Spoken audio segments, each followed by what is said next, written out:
one question here. Namaste. That's nice. All right, this is about hypnotizing someone. How can someone hypnotize another person? What happens, basically? So, how is a hypnotizer able to hypnotize a person's sense consciousness and mental consciousness? In such a process, few are influenced by the hypnosis and hypnotized, and few are not. What happens to the hypnotized person's mind? Wow, difficult question. I don't know. I thought about this. I saw that once, I don't know, somewhere on the internet. Like this, it's really funny. A group of people were hypnotized, and the person who did the hypnosis said the number 8 doesn't exist. Now use your fingers to count. They were like 1, 2, 3, 4, 5, 6, 7, 9, 10, 11. What? They didn't know how they came every time. They were like all sitting there, 5, 4, 6, 7, 1, 2, 3, 4, 5, 6, 7, 8. I mean, without the 8, 10, 11. Again 11. What's going on? I think it was sincere. I mean, I think it was really happening. And they did the most bizarre things. I don't know. I was like, how is this possible? And my first thought, because they discussed that not everyone is hypnotized, it's not possible to hypnotize anyone, I thought, no way they can hypnotize the lamas. Like, if anyone cannot be hypnotized, then it's the lamas, because they have such mental control. I guess it's all about mental... Oh, thank you, Maya. It's all about mental control.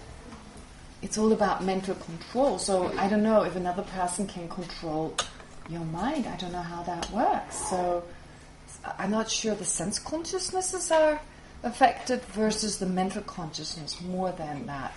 And that influences your perception on the sense level. Because we talked about this before. Our mental consciousnesses do affect our sense perceptions. Honestly, I have no idea. I should read up on it a little bit, research it further, what's the theory about how it works. And yeah, I don't know. It's fascinating. But I'm pretty sure it does work. As in, like, making people do things that they wouldn't otherwise do. Is that related to? Not my question. No, I know I didn't think so. I didn't think you would start with Namaste, but... a different question? Yeah, only if it's question and answer. Yes, it is, yes. Yeah. Oh, I thought it was. Okay, go ahead. Okay, so with respect to when we take the mind as an object, for example, when we do awareness of awareness or awareness of mental events, or taking the mind, like type of Mahamudra thing. So how does it work? Is it again like we're using introspection, or which mental fact, which mind? How does it work? How does it work when we watch our own mind in the case of introspection? We've already heard, according to this high system, there's no self-knower. There is no aspect of the mind that knows itself. Okay. So how does it work? What do you think? After everything you've learned so far, how does it work? If you're thinking right now about anything, and you're trying to observe that thinking mind, or the knower per se, or the knower itself. Either trying to observe the objects that you perceive, or the mind that does the... Or the mind that does the perception. The perception. Oh, do you mean like if there's a mind thinking about a table, for instance? So to observe the table? I have a question about with respect to both. First, if let's say I observe the table or the sounds or any sort of mental events, so there is awareness that observes the objects to the mind, but you can observe the mind that observes the objects. Why would you? I mean, are you asking there's a second mind that now also observes the table after the first mind? Not second, the same. The same mind. So there's one moment of mind that observes the table. And the next moment of mind also observes the table. Are you saying that? No, the next moment of time would be the mind observing the table. Right, but you also mentioned observing the object. That is not necessary. Two different. So anyway, observing the object is not important because we observe the object all the time, right? I mean, the mind that's already thinking about a table. If you have another mind now also thinking of the table, well, big deal. It's just a continuation of first thinking of the table, right? So your main question really just concerns the mind that is thinking of the table, to get to know that, to understand that. Right? Is that what you're asking? Because the table, like, you're already thinking of the table now, and for another mind. Of being aware of the table. So being aware of the table. So you're not aware of the table itself. So the object is not at all important. What is important is the action of awareness, and that which performs the action. Exactly. That is the mind. Okay. So how would we become aware of being aware of a table? Or how can we become aware of the mind that is aware of the table? Yes, exactly. Okay, that's the question. Now I get it. Okay, great.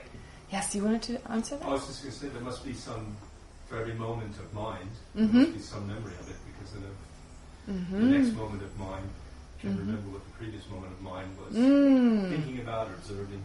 Okay, now you are saying, in order to observe that mind, observing the table, or thinking of the table, that can only arise a moment later.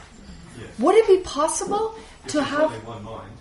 Because there's only if one we only mind. have one mind stream, then... If you have only one mind stream. But just as a river stream can kind of divide into two and come together again... The text says that doesn't happen. Does it really say that? Yeah. Which text? Latin Rinpoche? Well, I think yours is good.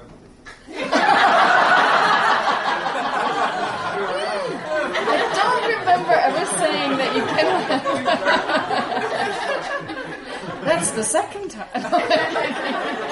No, I'm kidding. No, I'm just kidding.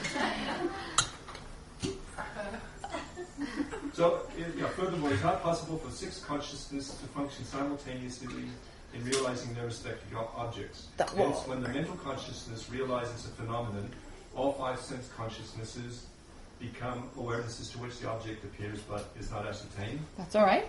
And when when an eye consciousness realizes shape and color, the remaining sense consciousnesses become awarenesses to which the object appears but is not ascertained, while the mental consciousness becomes an awareness that does not realize its object. Okay, that's true. So how does that contradict that you can have a mind thinking of the table?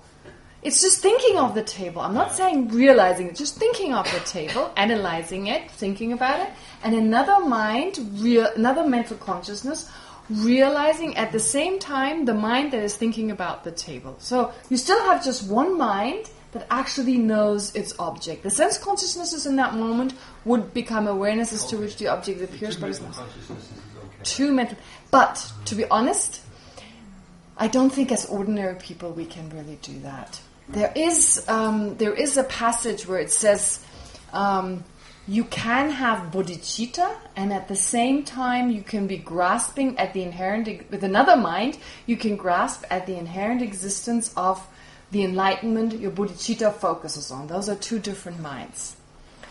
But it's already saying bodhicitta, you're bodhisattva. Right? So you are having, they say that you have bodhicitta. What is bodhicitta? It's a mind that wishes to become enlightened, driven by the wish to benefit all sentient beings, as a result of wishing to benefit all sentient beings. So you want to become enlightened, therefore, for the benefit of all sentient beings. That mind, when it's not artificial, when it comes naturally, when that arises naturally, effortlessly, that is described as bodhicitta. So you can have bodhicitta, and at the same time, another mind takes the focus of bodhicitta, which is your own enlightenment, and perceives that as inherently existent. Okay? That is possible. Sometimes they say even the mind that realizes emptiness at the same time. A little bit complicated, a little bit difficult. So, but that, anyway, if that is really the case, then that's for someone who is highly real, who's reached a certain level, that they can have possibly two minds. But I have my doubt about it. I'm not sure an ordinary person can have that. Or they have great compassion combined with an understanding of emptiness. So you have great compassion, the wish for all sentient beings to be free from suffering. There's one mind, and another mind that perceives the emptiness of the sentient beings for whom you would like to be free from suffering, or the impermanence of those sentient beings. That's also possible. Okay, but so in my case, because it was too much back and forth, so I could not concentrate on your answer. So what is it exactly? So no, wait. I didn't answer that yet. Oh, okay. Because for me it's very important. No. I will answer it. Yes, I get that. But look, all I'm trying to say is that there are these passages, and I think you're referring to those passages where it says that you can have two mental consciousnesses at the same time. In particular, great compassion. It's called the non-observable great compassion. Yeah? Or the great compassion which observes the non-observable. It's a specific name that is given. Chandrakirti talks about it in his entryway to the middle way, in the beginning of this text. He praises great compassion at the very beginning. It's a text on emptiness, but he starts off with praising great compassion. And then he says that there are three types of compassion, and one of them is a mind that, while compassion is actively there, wishing for all sentient beings to be free from suffering, at the same time, it is conjoined with another active mind, conjoined in that they affect each other. There's another mental consciousness that perceives the emptiness of all the sentient beings who you would like to be free from suffering of, right? Who you would like to be free from suffering. So there's definitely two minds there at the same time. Now, if that is possible in general, you have two minds there at the same time, why couldn't you have a mind that thinks about a table and at the same time a mind that understands that mind that thinks about the table, kind of watching it? I mean, observing it, not watching it in the literal sense, but observing it, right?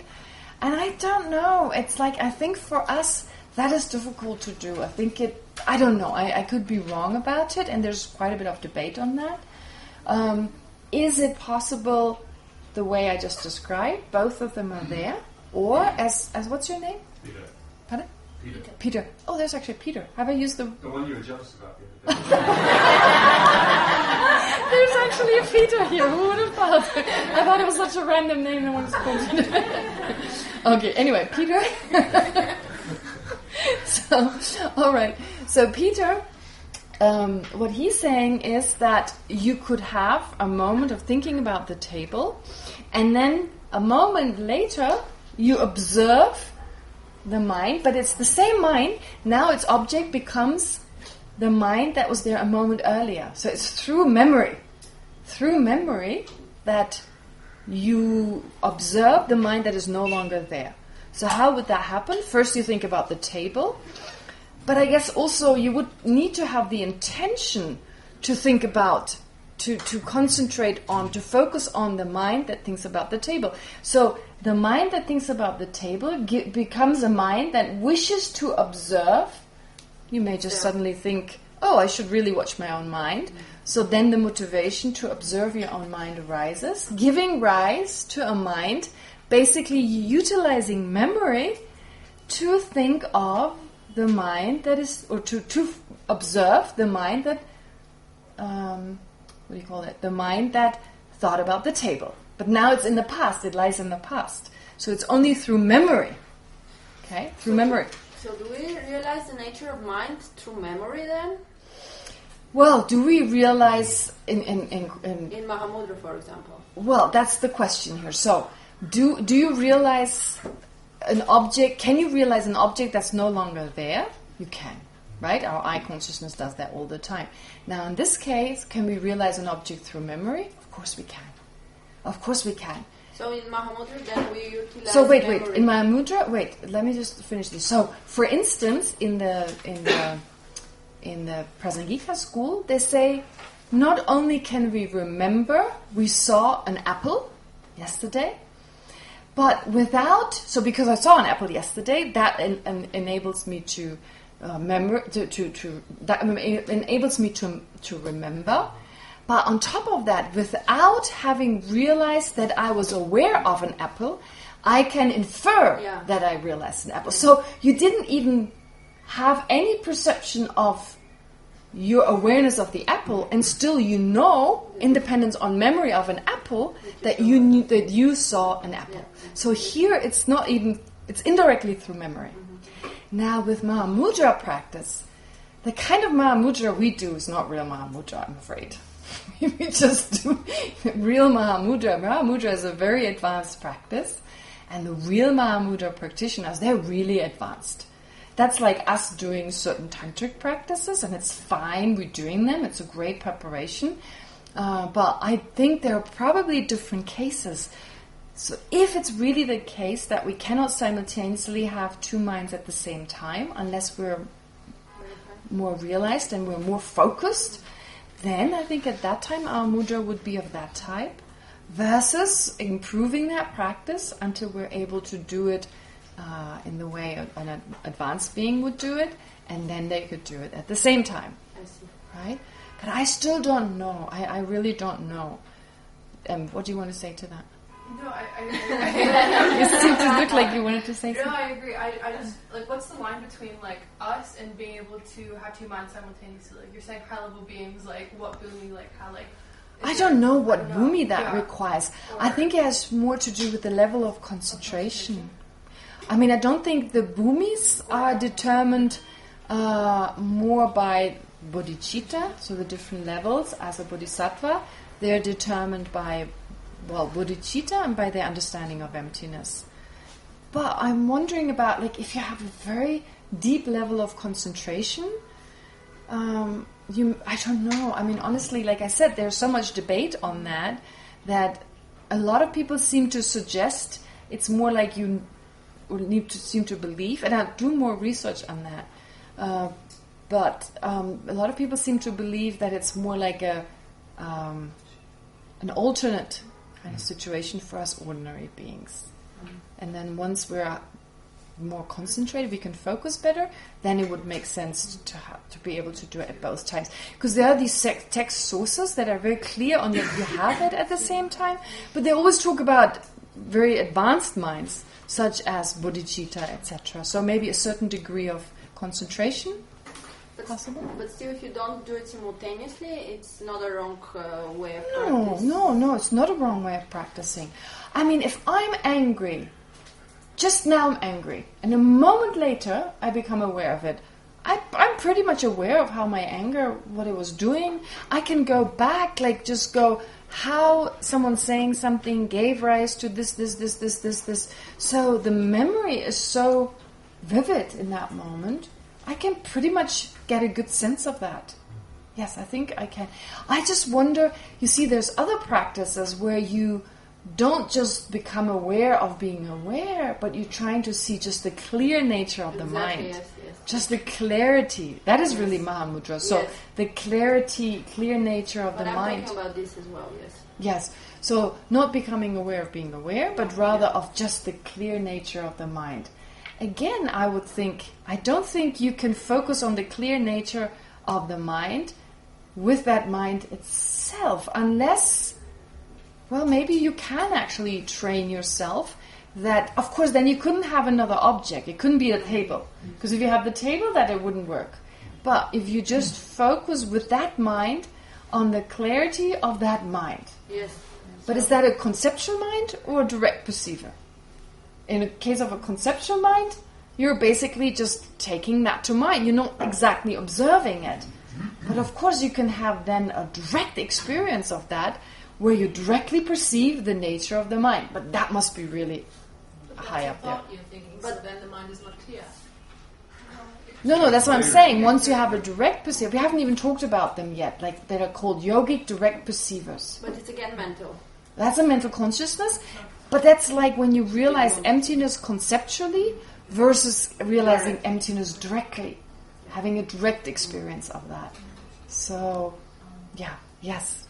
In Ornament of Clear Realization, in just chapter 4, in Haribadra's commentary, they say yogic direct perceivers, when in meditative equipoise, they can meditate on emptiness. They realize emptiness. Yes, so even before that, yeah. Yeah, but they don't have, they can't do it simultaneously with bodhicitta and... No, that's the direct realization. That anyway, like, once you realize emptiness directly, no way you can do anything else. No other mind. You can't take anything other than emptiness to mind when you realize it directly as a non-Buddha.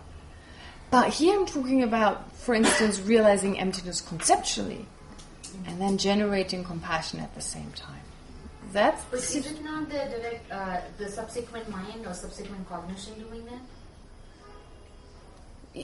Of course, that anyway. I mean, any mind that is not a direct realization of emptiness, after you've directly realized it, becomes a subsequent cognition.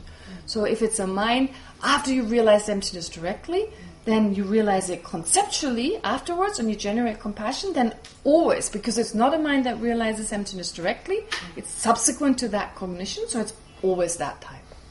That's always that type.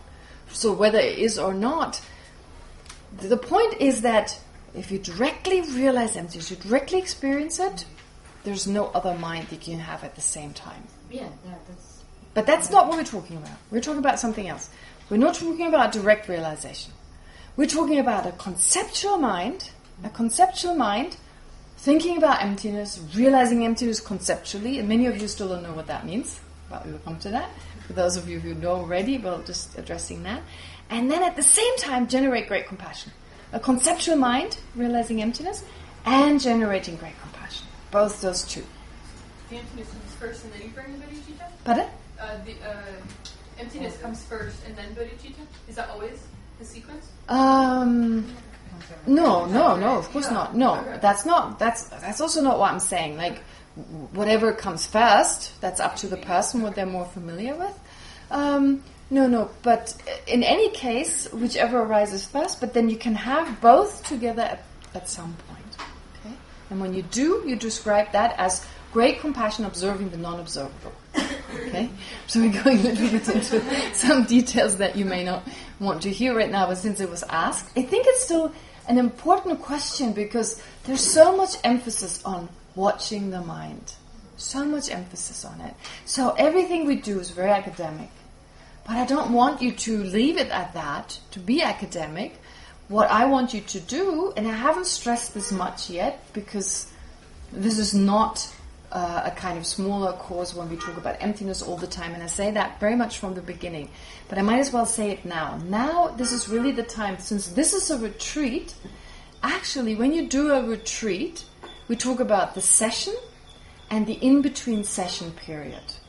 Well, it is more of a study retreat, but never mind. There are really retreats that are called study retreats. So basically we say a session versus an in-between session. The in-between session is more important.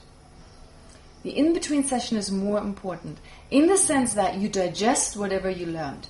So if you now learn things that you personally have learned a lot, you've learned a lot, so you may take something from what you've learned and now, in the in-between session, use your silence to apply this. So, for instance, the first step would be, can I find the clear and luminous, that is, knowing nature of my own mind? Try and start watching that. So in that case, this question is important. Well, you can do it, but it's still interesting. Does it happen simultaneously or not? Okay, so do it anyway, but maybe also reflect, get a sense. Am I doing it simultaneously, or is my first mind disappearing? The moment I start watching the mind that observes the table, is that mind disappearing? Am I just working from memory? So this is, you can all do during the in-between session time. And if you have your own experience, that's when your understanding really sets in. Otherwise, it's just repeating what you've heard. Okay? Knowing what the teacher said, that's it. Knowing what the text said, that's it. So really important to use this time, now to watch your own mind and, maybe check out what the situation is. Yes? Thank you. Sure. Thank you. I have done a flow chart. A flow chart? A dharma flow chart. Okay. I have some boards. Okay. So, I'm looking at the category of sense and mental consciousness. Category of mental, okay. Yes. Mm-hmm. And so if you imagine that, my first question, the immediate preceding condition. Immediately preceding. Mm-hmm. Of the senses, is it the identical entity of the mental consciousness, or is it just something that is similar? So your question is, in case of an eye consciousness, for instance, perceiving a table, That only arises because there's a table, because there's the sense faculty, and there's an immediately preceding condition.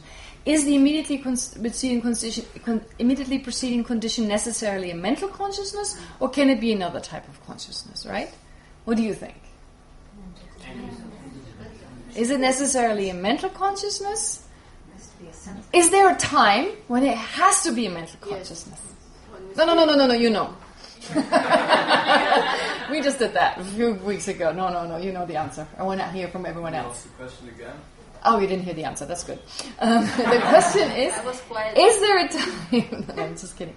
Is there a time when the immediately preceding condition of an I consciousness, perceiving a table or something, must be, the immediately preceding condition must be a mental consciousness?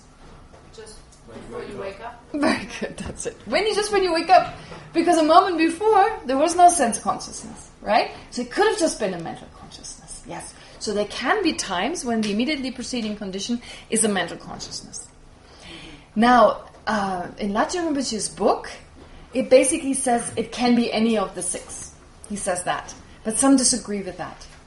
In Latsha Rinpoche's book, there's some passage when it talks about the immediately preceding condition, and it says any preceding mind can serve as the immediately preceding condition. And one of my teachers, Geshe Thupten Pesang, he said no, it has to be the mental consciousness. I don't know.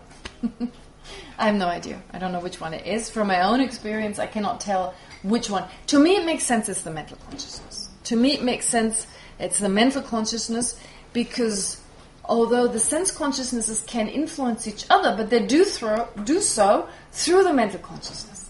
Right? I mean, we've heard labeling influences what we perceive with our sense consciousnesses.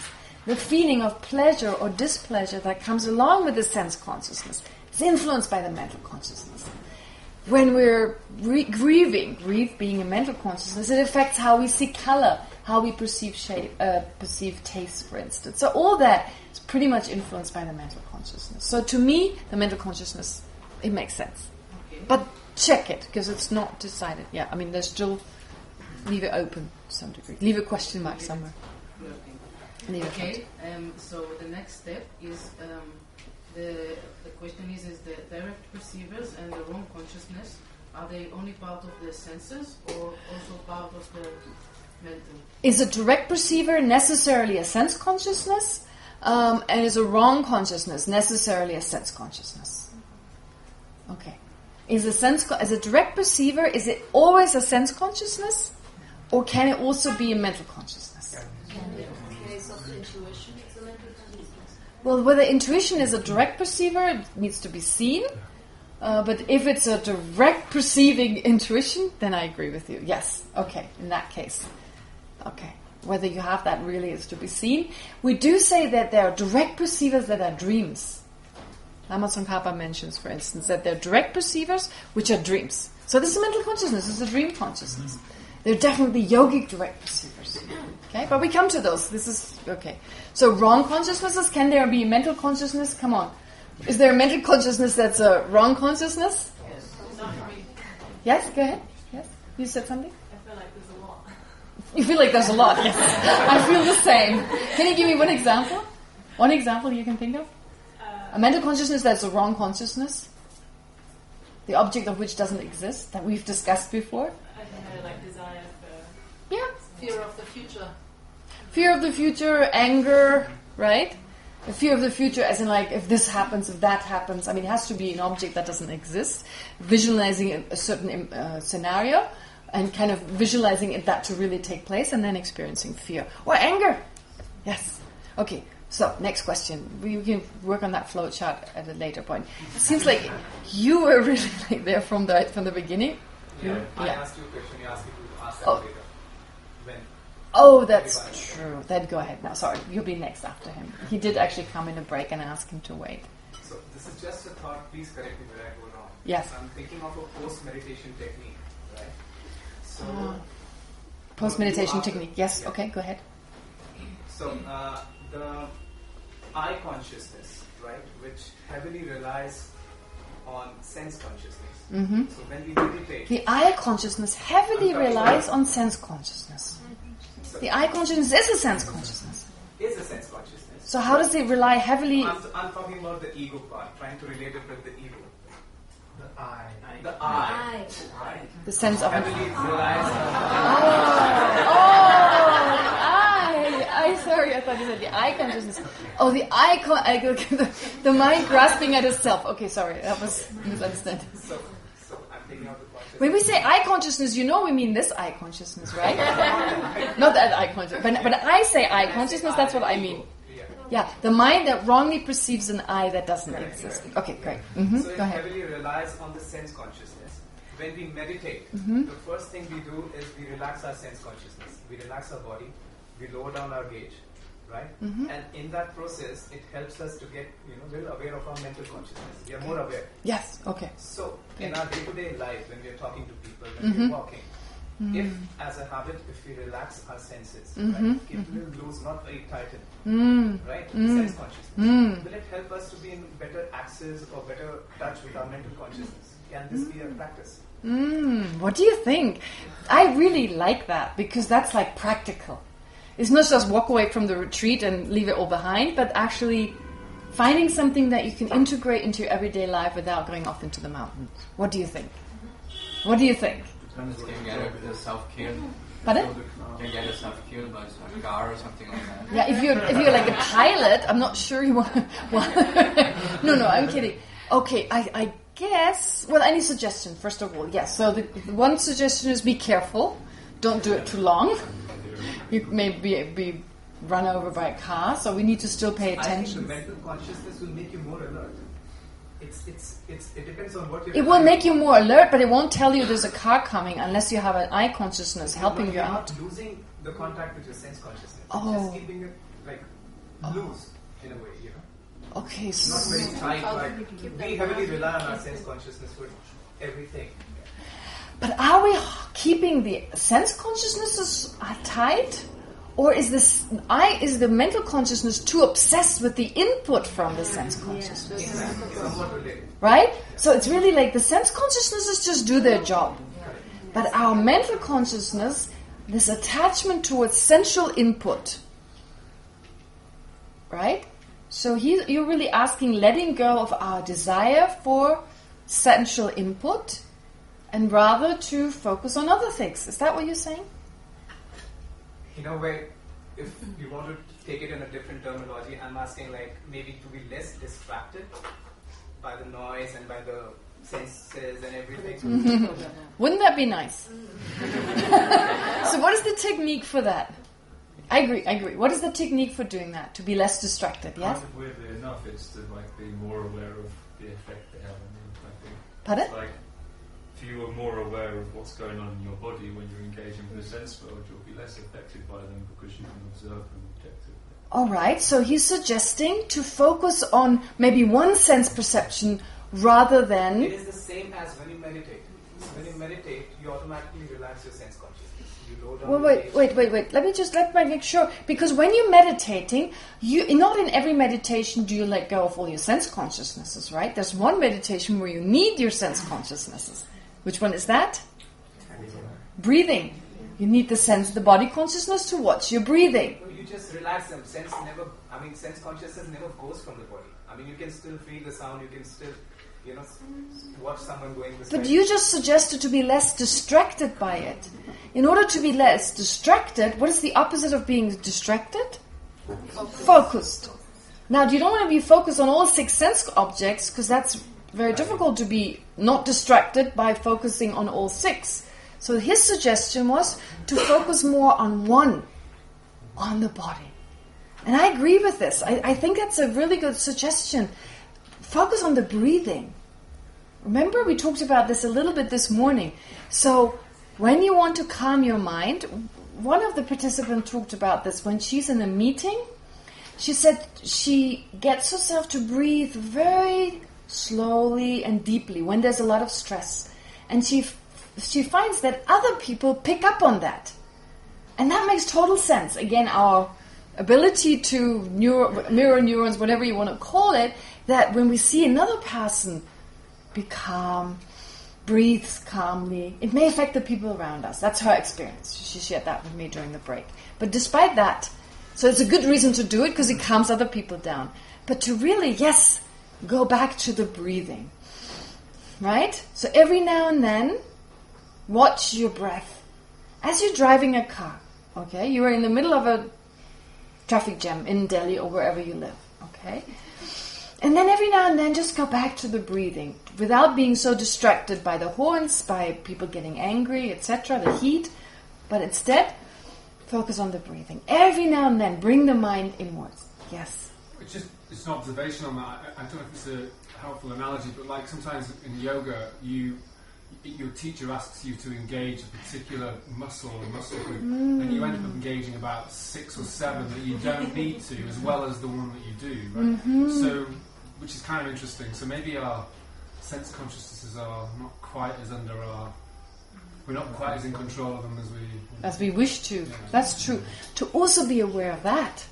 To be aware of the fact that sometimes our sense consciousnesses, or our mental consciousness as well, does all sorts of things that we actually don't want it to do. We tighten up in moments that we don't want to tighten up, and that, of course, has a mental effect.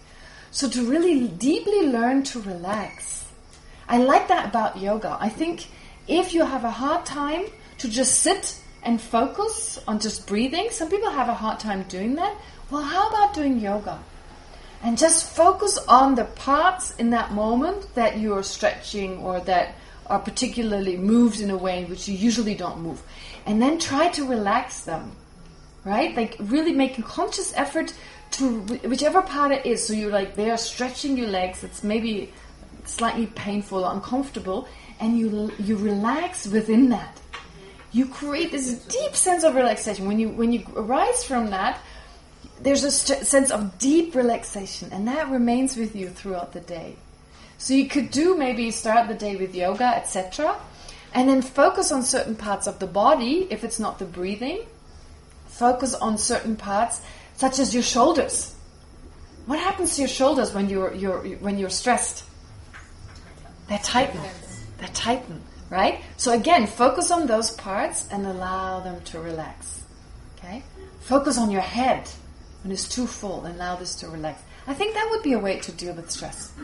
The breathing, I think, is good. The belly is very important. The shoulders, okay. So those are practical points. Just bringing your attention to one conscious like breath. Yes, exactly. Yes, absolutely. Yeah, very good. Chest, yeah, because the chest can be very uptight too. Yes. Does this relate to? It kind of. Yeah, kind of. That's what. Yeah. In the sense, I find it helpful in day-to-day life, also not to engage too much in the labeling process of whether something is pleasurable or unpleasurable. Because if we admit to ourselves, actually, the sense consciousness or our senses, they govern us a little bit too much. So sometimes it really helps not to engage too much on how pleasurable something is or how unpleasant something is. Like if you're on a crowded, smelly train and you concentrate yourself all the time on how hot it is, how stinky it is, and how just let go of it. Try not to let this govern your state. Try not to be obsessed about it. Just let it go. That is very good, especially when it's uncomfortable, to not be obsessed with that, let it go, and think of something differently. And of course, mindfulness is so important, to just be mindful. Oftentimes we drink a coffee or something, and we don't even taste the coffee. We're so busy with lots of other things. So what I think is so important in Buddhism too, and this is part of your daily life, I personally feel we have a personal responsibility to be happy. Not just that happiness is possible, we have a personal responsibility. Now, why am I saying that? Because I spend some time in cultures sometimes where they believe they don't deserve to be happy.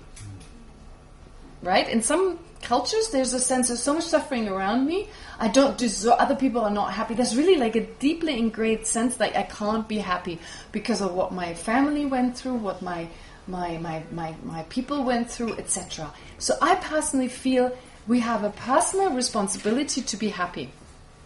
Because only a happy person is, and I don't talk about happy as in like got a new pair of jeans happy, which won't last. No, a deep sense of contentment, satisfaction, and inner peace. First of all, when we have that, we'll be able to influence others. We come across people. I meet sometimes people, like they're very calm, and it affects me right away. Their calmness, when they talk to me, it affects me. Their voice, etc. When someone is really nervous, it affects me. When they speak really fast, I notice I start talking faster. Right? It's right away it happens. So we affect people in a certain way. So to find this inner peace, inner happiness is really important. And for that, it's important to be mindful of the little things, the little enjoyments. When you, there are little things like when you eat, when you drink certain things that you find pleasurable, to just stay with the experience. Because whether a day is good or bad has to do how much we obsess with something being positive or negative. We obsess about things. And we oftentimes wish for other things that are unrealistic, and because we don't get those, then we suffer. We always reach for something greater. We want more of this, we want more of something else. And what we have right now, we don't fully enjoy what we have. I think that is so important. That is such a problem, especially in a society we live in, where media, advertisement, they all suggest that we're missing, that we're lacking something, and that if we just had that product, we'd be really happy. And so there's this constant wish to go shopping and buy something. And people go shopping because they feel they're lacking something. And then they go shopping, and then they're happy for an hour, and it disappears, and then they go shopping again, right? And nowadays you can no longer sell stuff because people have too many things. Just mentioning that because my mom is trying to sell her house, and the fact that no one buys second-hand things any longer because everyone's got too much. Because the only satisfaction people experience is through that. So to recognize that within us and to find happiness in the little things on a daily basis, to focus on what we're doing. When you're eating, you're eating. When you're having a shower, you're having a shower. And just enjoy that experience. That level of joy gives you an inner satisfaction, and you're less seeking it elsewhere. Does that make sense? Okay. Anyway, it's very basic, but believe me, bodhicitta and all that is not really possible if you're lacking a certain sense of satisfaction and inner peace.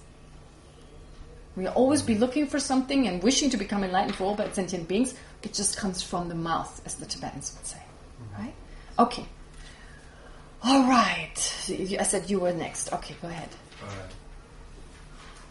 Namaste. Oh! Wasn't it? No.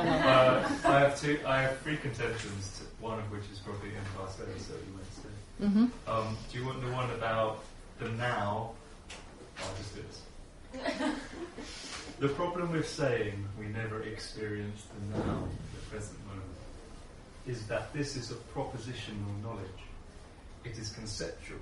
It is a map and not the territory. And whilst it could be said to be true in regards to propositional truth, the map matches the territory conceptually, it is different from the type of truth derived as a raw and visceral subjective experience. One cannot disregard this form of knowing, or by doing so limits the range by which we understand the various ways to know truth, to know life, because truth is multifaceted. Sorry, can I interrupt you? My level of understanding goes beyond what you just said. I have to read that myself. Okay. Regardless of what is propositionally true and relates to the conceptual and abstract consciousness, which is the notion of delayed experience. Mm-hmm. My actual subjective experience, the raw data, is felt and known to only be here and now. This is an inescapable fact of experience, or rather being. It's an inescapable fact of subjective experience, and it is knowable, conceptually or non-conceptually. Right. It's all well and good saying we can experience the moment. Okay, sorry. Let me interrupt you because there's so many questions I need to interrupt you. It's beyond my understanding, so I need to see this and read this for myself to really understand it. Of course, it's just my failure to understand. It's very eloquently written, but I don't get it all.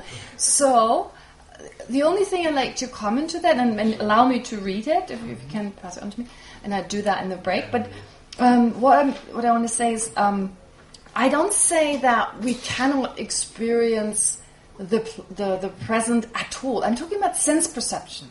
I've been talking about sense perception. So far, we haven't really talked about the mental consciousness yet, or only very briefly. So basically, if I perceive something like an object around me, it takes some time for the physical part that is necessary to allow me to then mentally, so on the level of the brain, the optical nerve, etc. So there's always a time gap with regard to that. And then if you disagree, let me read what you said. So that I disagree, it's just one way of knowing, which is propositional truth. It's like you're saying, this is the map. We've observed these things, and this is the way we think they are.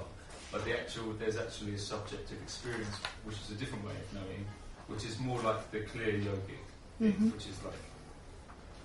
The clear yogic. This is now. This is now. What is now? What is this? Well, this is suchness and isness, rather than like a conceptual thing of like it happened a minute ago. And you're perceiving that suchness and thisness, thusness? I think we all are. Are you? Oh, how lucky you are. I don't think I am. But it's shrouded. It's clouded. It's shrouded. Yeah. Well, shrouded means, if you see a shrouded table, you don't see a table. It doesn't mean it's not the actual existence. Yeah, but if you don't perceive it, how can you know if its existence is shrouded? No, I'm just kidding. I'm just a bit... No, but literally, yes, we're all experiencing the present moment now. We only ever experience this. Memory appears now, thoughts to the future appear now. Well, we experience something in the present moment, but when we're talking about an external object that we're experiencing, right? When you talk about an external object, that's why I'm saying with your mental consciousness, of course you experience something, and that object that you experience, that exists right now as of like being your object. But I'm talking about knowing something about what, like let's say someone is saying something, what that person is saying to you, what you're hearing now, they've said a split second earlier. That's what I'm saying. That's all I'm saying. I absolutely agree with that. Okay, so we agree to agree. I agree, and I think there's just another element, which is like this subjective experience which is happening now, like the receiving. Yes. The receiving happens in the present moment. Okay. What you might be receiving might have had a timeline where it was over there. Right, but yes. what you actually experience. That's so true. This is really important for meditation and stuff like this, because you can get a bit clouded up if you think we're just thinking about a thing in the past, because that's kind of conceptual and abstract when meditation, I feel we're dealing with just the raw subjective data as we experience it. I mean, I agree with what you're saying, but I don't agree with you that being so important. It's just whatever appears to your mind right now. Of course it happens right now, because that's what we're saying. Right now it appears. But it is that which existed a moment earlier. So you're not perceiving it when it's right there. You're perceiving something a moment later. But sorry, we're taking up too much time just because there are too many questions. I'd love to go into more detail on it and allow me to read it, but allow me to take some more other questions, right? So we make sure everyone gets the opportunity to say something. You haven't said anything yet, both of you. Okay, go ahead. Yes. Is or has the mind actively contributed to the evolution of the human brain in a way that would lead us more likely to reach enlightenment as a species?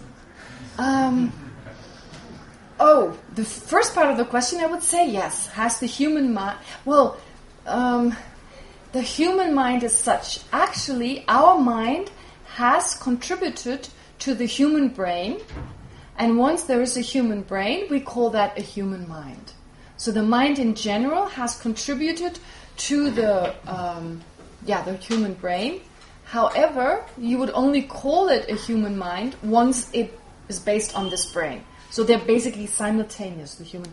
Whether the human brain has evolved, as in like the human mind, the human brain and the human mind, therefore, has taken us closer to enlightenment, That's a good question. I mean, like the last 100,000 years, it'd be hard to argue that it hasn't.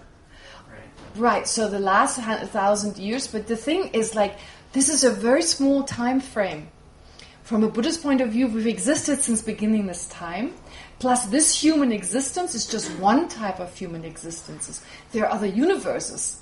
So if you're talking about the universe here, like our world here, it's kind of like there's been a degeneration really from like 1,000 years ago, the time of the Buddha, the kind of memory people had, photographic memory and so forth, because of the concentrations they had. There is a bit of a decline, but then again, we're very good with creating machines and stuff. Certain people are very good at that, so there's an increase there. Whether that's more spiritual, I don't know. It's hard to say. I don't know. In short, sorry. I don't know. I'll think about it. You were next, and then it's Bao. Yeah. So we discussed this in our discussion group, and it caused a bit of confusion. So, okay. I have a friend who had psychosis. Mm-hmm. And so during that, she perceived a lot of things that we wouldn't say were real. Mm-hmm. But she also saw some things that she couldn't have known otherwise and actually turned out to be true. Mm-hmm. Mm-hmm. So my question is, was her experience incontrovertibly true for her? Mm-hmm. And would it be considered a wrong consciousness? Okay, very good When it's question. subjective, how do you label what's right or wrong? Oh, right. So subjective doesn't mean you cannot differentiate between correct and incorrect. As like I talked about this before, I think Peter had that question about like a rope and like the rope and the snake. Although it's subjective, we can still say a snake is a snake, a rope is not a snake. And then mental illness is very, very interesting. Because first of all, a lot of mental illness comes along with special abilities. Oftentimes, like people suffer from autism, the savant, that's the very extreme, the savants who have very special ability to memorize things and know certain things, but they're having problems with other things, like maybe just putting on a shirt, for instance. Those are some examples. And I believe sometimes like great artists, they may have OCD or they may suffer from depression. So oftentimes one part of our mind is slightly impaired, if you like, in comparison to everyone else. And compared to a Buddha, we're all impaired, but in compared to maybe other ordinary people. But then they have other great abilities. So it's almost like a balance there. So with the psychosis, I'm wondering, there could be some hallucinations, thinking that there's someone there and they're actually not there. So this is true for them, but being true for me, if I see the horns of a rabbit, it's true for me, but it's still a wrong consciousness. Now, if, for instance, if I imagine someone is just stabbing with a knife, if I have a stab wound, okay, I've been stabbed with a knife. But if in my mind, I imagine that and I have nothing, it's just mental, and there's no physical happening, I can pretty much say that didn't happen.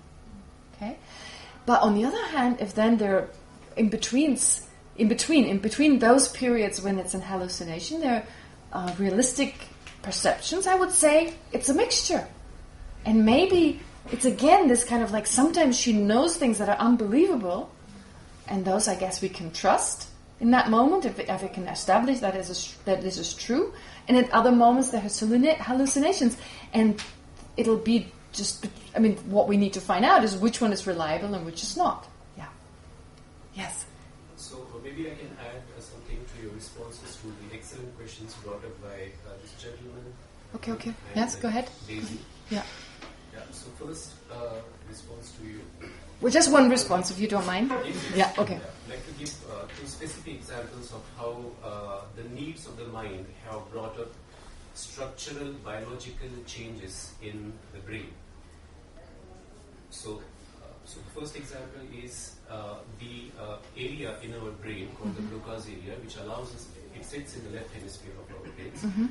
Now, it's not like this region of the brain was first formed evolutionarily, and then we human beings started using language. Mm-hmm. So the use of language was purely a cultural need, the need of the human mind, and so that's the origin, that's the start, and then this particular area in the brain gradually evolved over a period of thousands of years. Okay. This is one example. Second example is certain section of human population few thousand years ago, they could not digest milk, like Chinese. But now, the need coming purely from their minds, the need Yes. yeah, right? So Yes. now they can digest milk. Yes. I agree with that. Yes, surely. Yes. But that's also only from the point of view of humans on this earth in a certain time period. The need arising in the mind. Okay. And then structural changes in the brain taking place, or Yes. the brain evolving. Okay. In that case. Secondly, we now have empirical scientific evidence for how meditation can bring about long-term structural changes in the brain, Okay.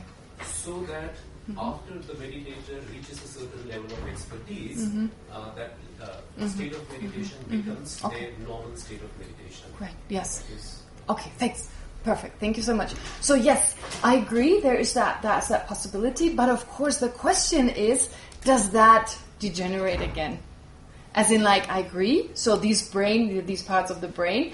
But of course, great meditators of the past must have had them, and then due to the times, then that people do not utilize this meditation, for instance, that degenerates again and is developed possibly again. So the question is there like a permanent change evolving further, or is it like, yes, there's some change and then it degenerates again? I would rather think it degenerates again. If people stop drinking milk, in other words, they lose the ability to digest milk. I would argue. Everyone in that era was enlightened. So it's the same. Today also we have lamas and... I agree. You're right. It is not degeneration. But there's more of it. As a mass, there is more awareness of spirituality amongst people now. No. That is true. There's more awareness, but less practice. More and more people are getting interested. More awareness, but less practice. Again, simple. It's very simple to show you. Like in the past, most ordained people would go into retreat many years. No one does that nowadays. No one does that. So I'm talking about people like me and you were not coming to these retreats. I'm talking about 90s and 80s. So But you're just expressing an interest. Do a few days, and go home to your life. Are you going to go and meditate for many, many years? You see, in the past, people first of all needed to use their mind in a way that nowadays you have means to do so. Back now to spirituality. Pardon? People are not happy with it. So I agree, but it's not to the same extent as it's reported in the past. It's not to the same extent. Like people going off into retreat for 20 years. I don't know anyone who does that nowadays. So I agree with you. There is a movement back, but until the new distraction comes. Okay, anyway, sorry, you guys. Nikita and what's your name? Shashwat. Shashwat. Oh, you're friends with Igor, right? Yeah. Yeah, okay. Anyway, sorry you didn't get to say anything and you haven't said anything.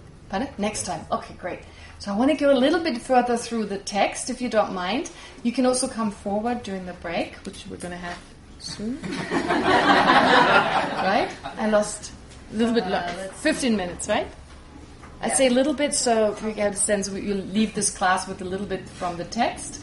And I did a little bit more question and answer than I intended. Yeah, that's fine. Right? 15 Okay, minutes, yeah. 15 minutes. Okay, great. And then you have the chance to come forward. Nikita, you too, or later. All right. Errors. Where did we get to? Page 17. They talk about the errors. Oh, the errors. Okay. No, we are on page 18. 18. Oh, okay. Example for causes of error existing in the situation, so not the object, such as a coiled rope, for instance, are an eye consciousness that perceives a mirage of water to be water. How is that not a coiled rope, an object? Situation are an eye consciousness that perceives a mirage of water to be water. Oh yeah, no, that's not a situation. Huh? Isn't it an object? That's an object. That's wrong. But mirage of water doesn't exist, so it's not an object. A mirage of water exists. But perceiving a mirage of water to be water, that doesn't exist. And the echo is not an actual voice, but it'd be perceiving an echo to be a person's voice. So, situation,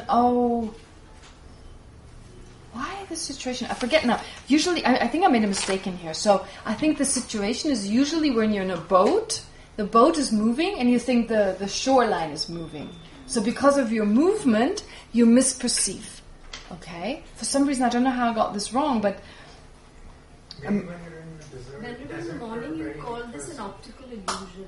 Right, so it's in the light, the moisture and position of the observer cause the misperception. But the speckled coiled rope, also it's the light, it's the way it's positioned. So those are quite similar. But you also say a certain external situation makes it. So the situation is because it's too hard, that's why the mirage appears. I agree, but the speckled rope would be the same. I mean, the horns of a rabbit also, it's far away, it's like there's certain external situations. If the rabbit is close by, you realize that these are the ears. The speckled rope, it's usually said like the rope looks similar to a snake in terms of its pattern. You're in a room that's barely lit. So you can't see clearly. So the situation also accounts for the error. So if you had a rope right in front of you with light and stuff, and you would see the whole part of the rope, the whole thing, the end and the beginning, you wouldn't have that misperception. Does that make sense? Okay. Anyway, sorry, I think I made a mistake, but I'll read through it when I'm on my own again. So I would say the situation is more like due to the movement. Here the situation is not the object as such, but the train, for instance. When you're moving in a certain way, or the wheels of a tire are moving in a certain way, then because of that movement, that situation, therefore, this is where the error comes in. Anyway, they're quite similar. Regarding the third cause of error, the basis refers to the empowering condition, the sense power. For instance, if a person suffers from an eye ailment, such as eye floaters, their visual perceptions may be impaired by the appearance of falling hair. Falling hair, that's a Tibetan description. Kind of like squiggles in one's vision. Hence, an eye consciousness that apprehends falling hair due to floaters is an example of a wrong consciousness, the cause of error of which exists in the basis. The basis here means the eye sense power. That is the basis. Examples for the fourth cause of error are an eye consciousness that apprehends everything as red when one is overcome with strong anger, and an eye consciousness that apprehends everything as grey when one is overcome with great sadness. I don't know the first one. They usually give that in the scriptures, but I don't really agree. Because why do we see everything as red? When you get angry, you turn red. And so possibly also your eye sense power perceives reddish. Is it really just the mental consciousness that gives rise to the reddishness? Or maybe you could say the previous moment of sense consciousness when you're angry, it gives rise to blood kind of... Blood pressure. Yeah, blood pressure goes up. And so maybe that gives rise to the appearance of red. And therefore to red... I mean, do you feel like you see red when you're angry? I don't know what experience that is. It's very particular, right? It's an English proverb. Because you're becoming more heat in your body. Yeah, because fire. You never get red hot body. Glowing no, but what I mean is like everything, your blood rushes through your eyes, and maybe there's it. This is how angry. Yeah, when you're excited, right? That's true. Pardon? This is how angry person is painted with red eyes. Yeah, when an angry person is painted with red eyes, the deities who are like wrathful, who express empty, they're like red. So there's got something to do with redness and fire. It's funny because we say green with envy, and in Tibetan the color green also it exemplifies or it symbolizes something positive and something negative. The negative is jealousy. And the positive? White is peaceful. Pardon? And the positive is? Huh? What is the positive? I forget. I was hoping you wouldn't ask me. I forget now. What is the positive? Heart chocolate. I have to look it up. It's on like a city. I don't know. I forget now. I'll let you know next time. Well, it depends actually on the tantra. Like sometimes it can mean something specific, but I forget now what it is. Yeah. Anyway. Yeah. So sadness, when one is overcome with great sadness, we had that. Okay. That everything appear, like the colors seem less vivid, at least. Not grey as exactly, but less vivid. Here, the immediately preceding conditions are mental consciousnesses of strong anger and great sadness. And the anger is just because it's in the texts, but the sadness, I think we all know ourselves. That precedes the mental consciousness and therefore color or influence their perceptions. So they color their perceptions. From the point of view of Dharma practice, these wrong sense consciousnesses serve as analogies that are explained in order to get a better understanding of how we are controlled by wrong mental consciousnesses that are responsible for all our shortcomings and sufferings. They're just analogies, so they're not really a huge problem. They serve as, we understand those, but of course if we then go check out the mental consciousnesses, becomes clear how they are much more problematic than perceiving an echo of a voice to be an actual voice.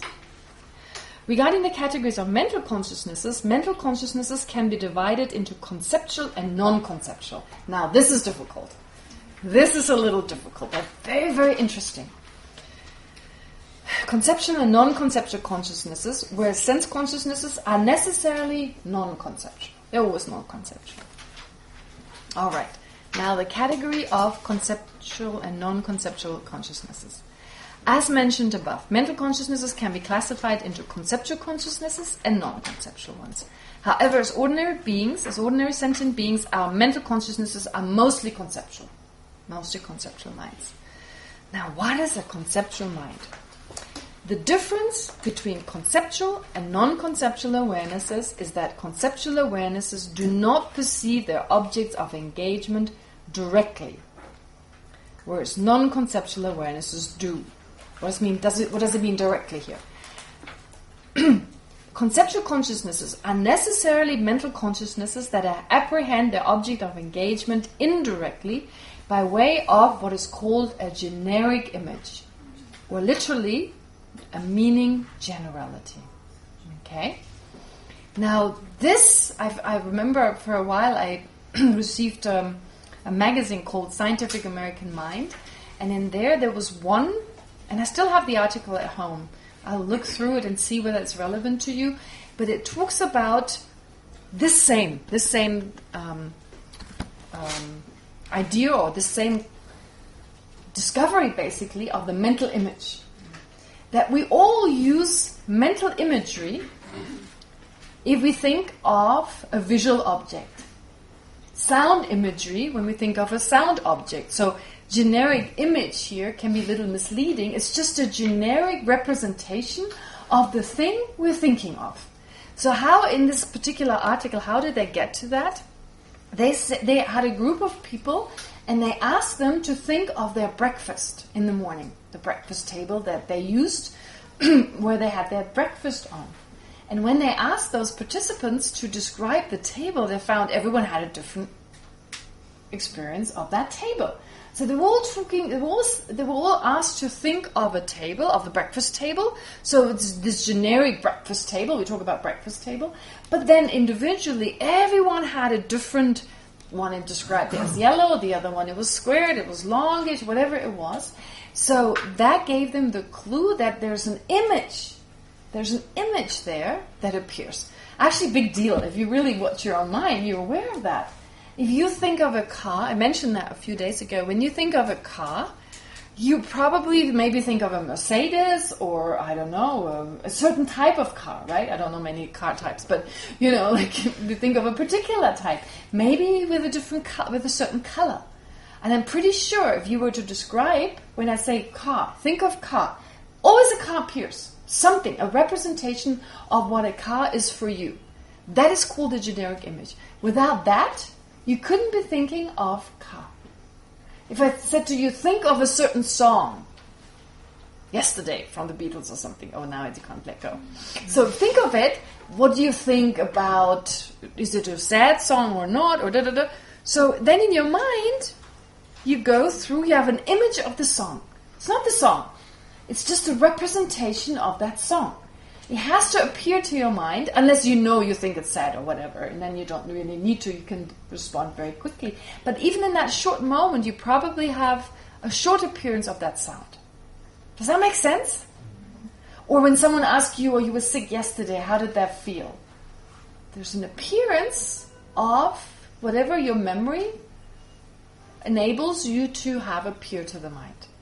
And that is called the generic image. Very important idea in Buddhism. Okay? So, meaning generality. The Tibetan word is meaning generality. It is a generality, a generic representation of what you're actually referring to. So meaning here means the meaning of that object, the meaning of that which it actually refers to, what you're thinking about. So in the case of the table, so a general sense of the table you're thinking of. Because the table does not appear as clearly as if the table was in front of you. Why? Because your mind just merely excludes all those features that you don't require in order to be able to identify as a table. It doesn't require the color. It can have the color. It doesn't need to. And our memory always depends on such a generic image. And oftentimes it lacks color because it's not really needed unless you're thinking of a particular object with regard to the color. But usually it doesn't even need color. And it's not very clear. And I believe this is also depicted in movies. Right? When a person remembers, it's black and white or very hazy. That's the generic image. That's that very unclear appearance, because otherwise, without that appearing, you couldn't actually get at the object. Does that make sense? All right, it's 4:45. Actually, Bao asked me to talk to him, so you can come forward. You ask to ask something, and there was Nikita and Shashwa. So if you want to come forward, you're welcome to. Otherwise, and then anyone else. But these people didn't get the chance to say something. Bao was first, and then Nikita second, and Shashwa third. That's all right. Maybe the other way around. I'm not sure.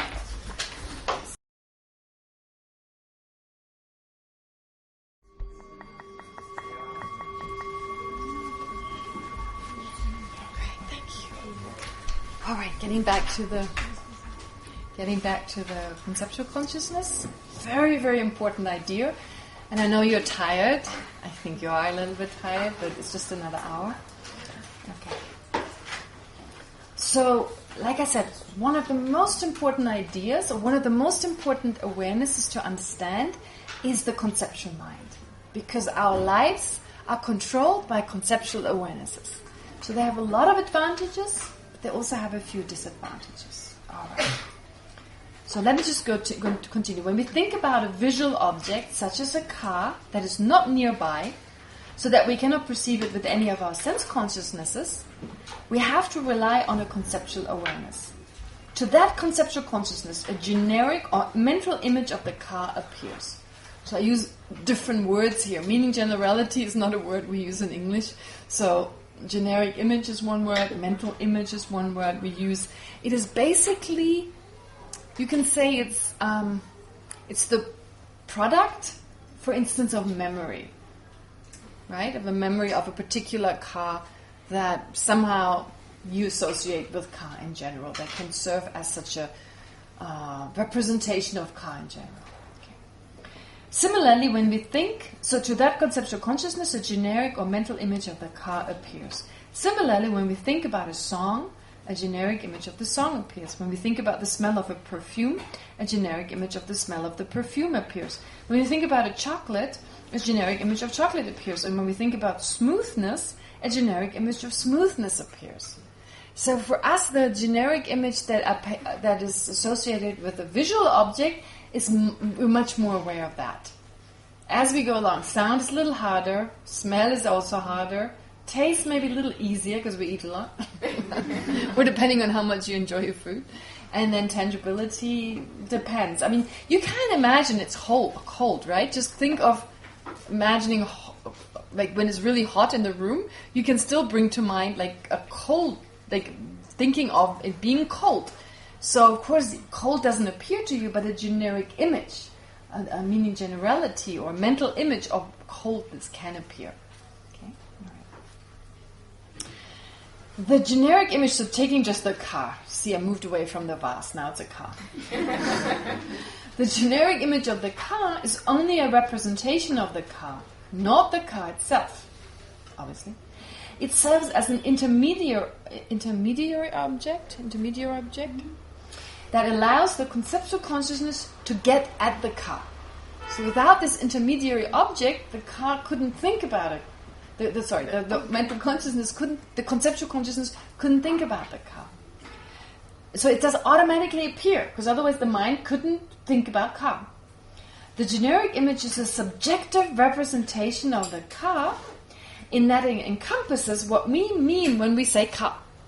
So what you think of as ka, that appears automatically. What you associate a ka to be in that particular moment, that appears. Our representation of the ka is not directly connected to reality, for it is constructed by labels and concepts. So it can be connected to reality, but it doesn't have to be. It's not directly connected in the sense, it's not like an actual ka is appearing. It's just a representation of that. It's constructed by labels and concepts on the basis of the parts of the car, such as the tires, the windshield, the engine, the steering wheel, etc., assembled in a specific way and able to perform a specific function. We constructed a mental concept of the car that does not exist from the side of the car itself, but is part of our conceptually labeling car. So only after you labeled car, only after you've kind of have a sense of what car is, then this image can appear to you. Okay, you have an automatic appearance of that. And we're very good at that. It doesn't take like month and month of practice. You do it once and right away you can have an image appearing. This constructed representation or generic image of the ka enables the conceptual awareness to apprehend the ka. Without the appearance of the generic image of the ka, the conceptual consciousness would not be able to think about the ka, since it does not function like a sense consciousness to which an actual ka nakedly appears. Does that make sense? So you don't need an image of the ka, just the ka appears. Okay. Furthermore, even though the generic image of the ka is a mental construct based on a process of generalizing and labeling, to the conceptual awareness the generic image appears to be the actual ka. To that mind, it's like you think of ka, and in that moment the mind itself cannot differentiate between ka that you're thinking of and what appears to you. Right? To that mind. Other minds, of course, can differentiate between the two, but to that mind is mistaken with regard to the appearance of this representation as being the actual ka. Does that make sense? It's not like a huge mistake. It's not like you can still get at the object. Furthermore, even though the generic image of the ka is a mental construct, it appears to be the actual ka. Therefore, conceptual consciousnesses are mistaken awarenesses because not only do their objects of engagement appear to exist intrinsically, as happens for every mind, we've already heard that, their generic images also appear to be the actual objects. In other words, but that's just from the point of view of appearance, so the mind works perfectly well. It's just the appearance, and it doesn't affect the fact that you can know ka, think about ka, etc. Right? But it kind of there's a sense to that mind there is an actual ka, because it appears. Other minds, of course, won't be fooled by that. In other words, to a conceptual consciousness apprehending the ka, the generic image of the ka appears to be the actual ka. I already said that. Why did I say it again? Anyway, never mind. However, despite their mistaken aspect, conceptual consciousnesses are vital to our happiness and well-being. As explained above, sense consciousnesses merely cognize the raw data of the five sense objects, whereas conceptual consciousnesses make sense of that data by labeling, reflecting, analyzing, classifying, and thinking about it. That's how we make sense of the world. We take in the sensual perception and then we make sense of it. Right? We start labeling, categorizing. I mean, if you think about this time when we were kids, we did an incredible job to become who we are now. We don't remember it, but we were so busy being confused. Right? Pretty much, a lot of confusion. And then, of course, making sense of the things around us. I mean, children, no wonder they sleep that much. I mean, they must be so exhausted in that process, new inputs. I mean, they were not new, of course. We did that in the previous life, but we forgot about it. It's all gone. Because the coarse mind that held that previous knowledge, that dissolved into the subtle mind, and it was gone. Right? It was gone in that moment, and you start anew with few imprints, of course. But still, language, you can speak 27 languages. In your next life, you have none left. Have to start all over again. Thank you very much. There may be some ability, of course, you have more of an ability to learn languages. That accounts for people like maybe having, if you learned some languages in the past, you may find it easier to learn another language. Or people who did a lot of music in the previous life, they sit down since they were very little and they can play the piano. They're not like me. Or the ballet dancer is really great, not like me. So if you have those imprints, it's easier. You have a tendency, you may like that because of previous life kind of imprints, but also you're much faster learning it if you've already, you've been trained. So this accounts for some geniuses that are born from a Buddhist point of view. They have just very strong imprints. And what is also important, that this ability you had, if you didn't use it to harm others, if you use it to harm others, then you're more likely to lose it. If you've harmed others, and so you're harming yourself, and you lose that ability. Versus if you've utilized it to benefit others, then you're more likely to have that ability. So it's all like many causes and conditions come in there, your motivation, etc. But in general, you could say, if you are born with a certain ability and a certain tendency, and you don't know where it comes from, it's not like your parents taught you, there's no indication, then you're likely to have done something similar in a previous life, and so therefore have those tendencies and those abilities. And I'm sure you have all something that you could think of. All right. I can say something for a negative ability I had. I was a terrible thief when I was a child. Since I was little, I would always steal things, like sweets and cookies and stuff, right? Not something severe. But I had no problem with that. My parents taught us. My sister didn't do it at all, right? She was very like, no. And my parents were very much, you do not take other people's things. And I was like, yeah. And Christmas cookies, I always figured out where the key was. Where my mum hid the Christmas cookies, and I would always steal them. And I would steal it. It was just like natural to me. It came very natural. So then later, as I grew up, it was okay. I let go of it. I realized it was wrong, and it was not my stuff. I wasn't thinking I was taking someone else's, and it was not all right. So when I was 12, I remember thinking, I can't do this because it's someone else's. I mean, I didn't steal from my classmates and stuff. I didn't go that far, just from my parents. But still, and I stopped. I became aware of that. But I'm pretty sure I was some weird thief in my last life. Plus the dog and the monastery. So maybe I just stole from the monks, like bones and stuff. Who knows? All right. Furthermore, even though the generic image of the ka is a mental construct based on the process of generalizing and labeling, to the conceptual awareness, the generic image appears to be the... Oh, I said that already, sorry. However, despite their mistaken aspect, conceptual consciousnesses are vital. Okay, so they help us to... This is how far I got. Labeling, reflecting, analyzing. Okay. As ordinary living beings, there are merely two types of awareness that we can actively utilize in order to get an understanding of the world. Sense consciousnesses and conceptual mental consciousnesses. So these are the two basic awarenesses we have, and we are very good at utilizing them. We've learned so much since we were little. Okay, we can do so many things. One thing that's very interesting to me, because one time, one of my classmates, he came to Germany when I visited Germany, because his sister lived there, and we took a flight there, and my parents invited him to spend a day or two in our house, and then he went to see his sister. And so during that time, I realized things that I grew up with that were natural to me, he had no idea of. So certain things that I had learned naturally, they were totally strange to him. And what I also realized with my classmates in general, with Tibetans in general, at that time, our mathematical ability. I mean, if I ask you how much is 2 times 10, you don't have to count your fingers, right? But my classmates had to. Many of them, when they visited schools, they didn't really study mathematics to the degree we did. And for many of them, they didn't have that natural feel for numbers. And one very funny example, I remember one of my teachers, who at the time, I translated for him sometimes, and he was around 50 at the time when I first started to translate.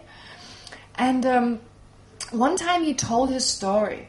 And he started telling his story, saying, I was born, and then at the age of this, I did this, at the age of this, I did that. And I knew he didn't have a feel for the numbers. So I excitedly calculated everything. And at some point I said, Genla, you're already 98. Right? He was like, I did 10 years of this, and then 15 years of that. And we have a feeling for this. Okay, we may be off by like a year or two, that's fine. But there was just no feeling for, oh my God, you've described half your life and you're already 98, right? So very interesting, and this has changed nowadays.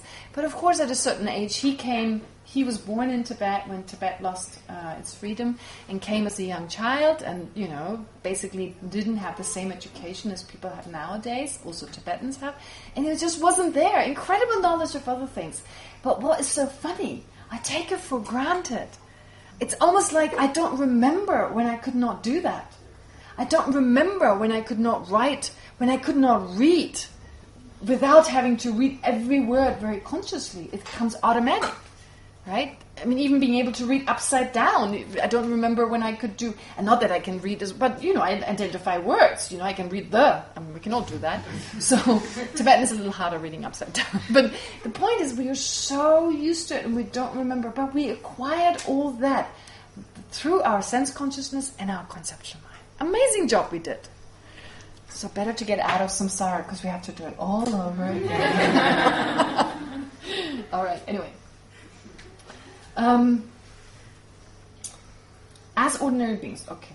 So, and of these two, only conceptual consciousnesses can apprehend permanent phenomena. I mean, explicitly apprehend permanent phenomena. Phenomena of the past and future, and those geographically far away from the observer. Only conceptual consciousnesses can remember, make plans, and think ahead. So again, we have a unique human conceptual consciousness. From the point of view of the Dharma, conceptual consciousnesses are furthermore essential in the process of overcoming our misperceptions of reality, for they enable us to develop an understanding of the phenomena that are presently hidden to us.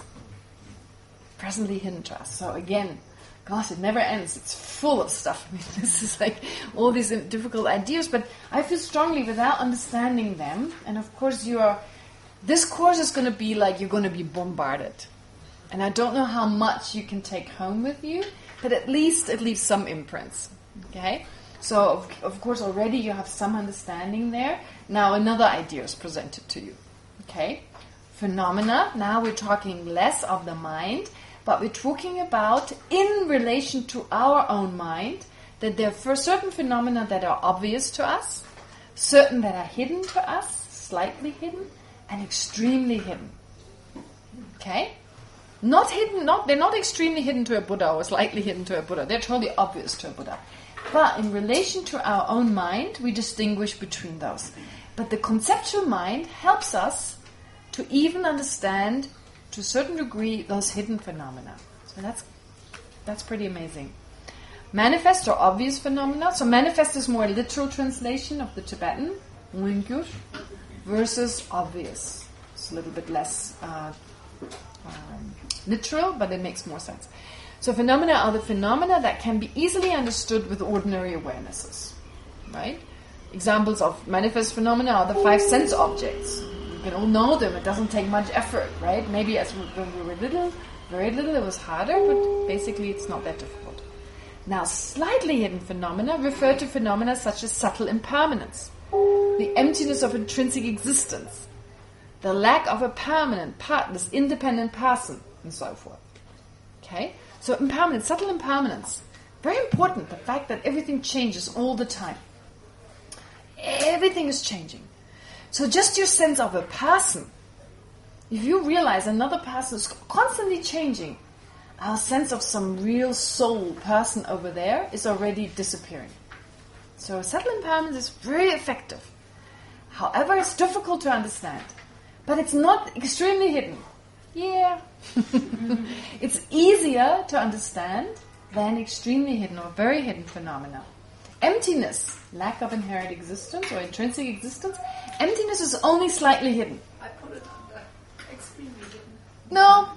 No, the good news is it's not extremely hidden. It seems so hard, but there's much harder stuff. All right. So the lack of a permanent, partless, independent self. So there's no self that is permanent and partless and like a separate kind of like a pea in a pot kind of self. Doesn't exist. Okay? Some philosophers accept that to exist. It's probably like in some of the Indian philosophical systems, the Buddhists debated with them, and in those systems they describe an Atman, and that is described to be kind of unchanging, not having parts because it's separate from mind and body, and being independently existent. So from a Buddhist point of view, that doesn't exist. So there's been a constant intellectual exchange between the different systems, Buddhist and non-Buddhist debating, because there's definitely something to debate upon. Okay. An example of the lack of... They are only slightly hidden because they can be realized in dependence on inferential reasoning. Inferential reasoning is like understanding that there's fire when you see smoke.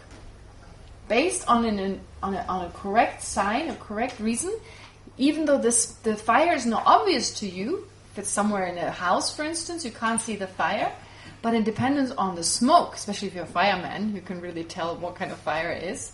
So in dependence on the kind of smoke, you can infer what kind of fire you deal with. So it's hidden to you in that moment. Although fire in general is not a hidden phenomenon, but depending on the circumstances you find yourself in, it may be temporarily hidden, and then you can use inferential understanding, Schlussfolgerung, inferential understanding to understand that there's fire in the house, in dependence on this indication here, which is, the reason being smoke. An example of an extremely hidden phenomenon is the subtle working of the law of karma. How karma exactly works. What is exactly the reason for every mole on your body. But also another aspect, if you think about a seed, we assert that a seed gives rise to a sprout, right? So the law of karma is actually a type of law of cause and effect. You know, there are laws of nature. Law of gravity, law of motion, etc. So there's likewise the law of cause and effect, which we can see all around us. Okay? So law of cause and effect, as in like if you have a certain cause that has a potential to give rise to a result, and if that cause comes together with other cooperative conditions, right, like other factors, when all the necessary causes and conditions come together, you will have a result. Take a sprout and a seed. You have a seed, moisture, warmth, whatever else you need, light, soil, water. Yeah, soil, maybe not necessarily. We did this thing on a cotton wool in school, so we had cotton wool. But I mean, you need certain chemicals nevertheless. So let's say soil, etc. So that gives rise then to a sprout. Law of cause and effect. Okay, that's one type of the law of cause and effect being at play here, that when you have the cause, you have a result. Karma is a type of law of cause and effect. It's just a law of nature. Okay? It's not cruel or not cruel, right? Some people say, karma is kind of really cruel. That's like saying gravity is cruel. It's my favorite cup. I drop it, because of the law of gravity, it breaks. Gravity is cruel. The law of gravity. No, it's like you create the certain... In gravity also relates to cause and effect. Like there's a certain cause, and when that cause is given, letting go, right? Then you have the result, depending on the speed with which it hits the ground, blah, blah, all this. The result is a broken lid. So, therefore, there are lots of different laws of cause and effect, and karma is one of them, because we talk about not just cause in general, but a volitional action. A volitional action, that is the cause. Any volitional action, volitional in the sense that there's a mind that comes along with an intention, with a volition, that gives rise to an experience. Karma is really the experience, more than the situation itself. In general, like I said, any experience, we can't really say that an experience of even being poor or rich in general is, because it's neutral. You can suffer from having a lot of money and you can be very happy having none. Right? In general, it's depending on what we wish for, etc. Then having an experience of losing everything. I mean, some people are happy they lose everything. It's like, well, burden is gone. So in general, we have a tendency, of course, to need certain things, etc. But it's really the experience we have in each moment, that is a result of the karmic actions we've accumulated, the volitional actions we've accumulated in the past. And of course the experience, the situation is actually not subjective, it's subjectively existent. There's no objective experience. Because when you are in a plane and the plane goes down, sorry, and I'm in a plane and the plane is on its way out and you're all safe and I'm in the plane, I'm going down, everyone has a different experience in that moment. I mean, we're probably all scared. Maybe there's a high lama there going, okay, time of death has come, start meditating. And I'll be like, ah! So everyone has a slightly different experience in that moment and experiences their death slightly differently anyway, right?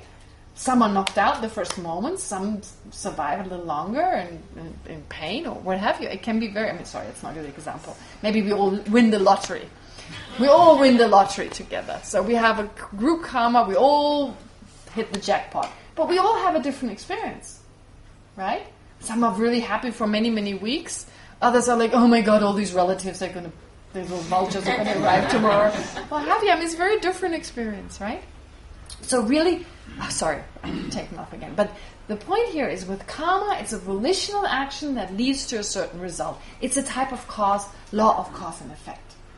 And when you just take, how is the subtle working of karma extremely hidden? Well, any situation where you have a cause and effect, it's actually extremely hidden. Take the seed, giving rise to a sprout. What exactly does that seed, what will the sprout look like? We never know. Or when we look at the sprout, which part of the seed is responsible for this shape of the leaf and that shape? When it comes down to these nitty-gritty details, what was responsible for this leaf to be 2 millimeters long and not 5? I mean, who wants to know? Who cares? But I'm saying, in the end, those are all very hidden to us, and we don't need to know that to become enlightened. So likewise with regard to karma, there's certain aspects of karma, they're very hidden. But what we can know in general is that positive actions lead to positive results, negative ones. That is not extremely hidden. So this aspect can be known, and that's all we need to know. When we get caught up in what exactly, we end up having a headache, and we will not find out unless we have the mind of a Buddha. So, there are these extremely hidden phenomena, and the good news is you don't need to know them to become a Buddha. Rough knowledge of them suffices. If you just understand the rough working of karma, you can be a very good practitioner. If you just know the rough working of a seed giving rise to a sprout, you can be a very good farmer. Right? Same idea. Okay, a farmer doesn't need to know all those details. Some rough knowledge suffices. Okay. So therefore we say an example of extremely hidden phenomena is the subtle working of the law of karma. That's one example, then more. In order to progress on the spiritual path, so what is very extremely hidden to me right now is the knowledge of a Buddha. No idea. Knowledge of the Buddha, extremely hidden to me. Don't need to know. A rough sense may be sufficient to inspire me to wish to become enlightened myself. In order to progress on the spiritual path and to eventually attain liberation and Buddhahood, it is vital to train in the wisdom aspect of the Buddhist path. So here we're going a little bit more into how this is relevant to practice. Okay? So, in order to progress on the spiritual path, we need to train in two aspects. There's the method of Buddhism, the method aspect, and the wisdom aspect. What does that really mean? What is method? What is the meaning of method?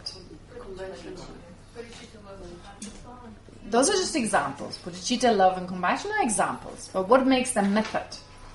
What is the difference between the method aspect? No, not the conventional. That's not conventional. Like dependent arising is part of the method, is part of the wisdom. The understanding of dependent arising is part of the category of wisdom, but it's a conventional truth. It's not emptiness. So what do we mean with wisdom versus method? What does method mean? Pardon? Method is the action we take. Method is the action we take. Yeah, to some degree, but it's more a mental state. Actually, method and wisdom are more mental states, and the actions just result from that. Yes? I was wondering if it was possibly the means by which you acquire wisdom.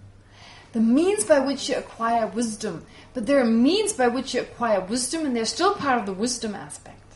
So the word method is really weird. Method? I mean, wisdom is also a method.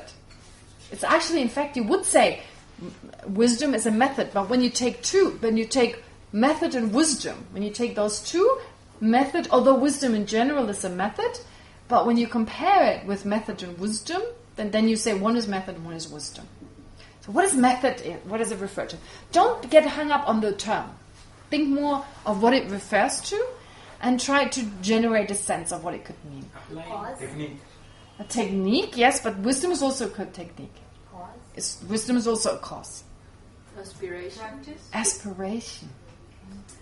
It's a type, you see, like I said before, in Buddhism, an emotion is usually a type of wish. And it doesn't have to be a desirous, like afflictive kind of wish. What is love other than a wish?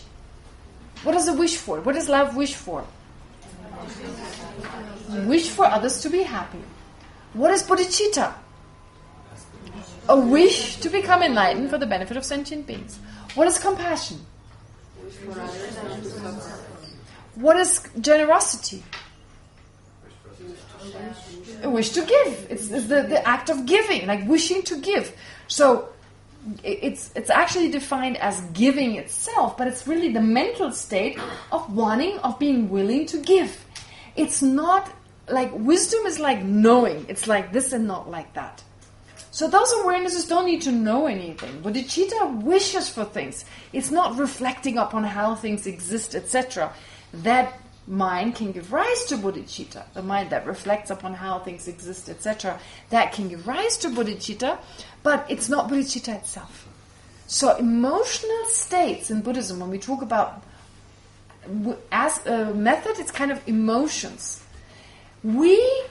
Actually, our whole life, our psychological makeup is really that. Rational thought and emotions. Okay? We have emotions that govern our actions, and we have rational thought. And like I said, like before, usually it's our emotions that win the fight and they get us to do certain things. So in most cases, those are negative emotions.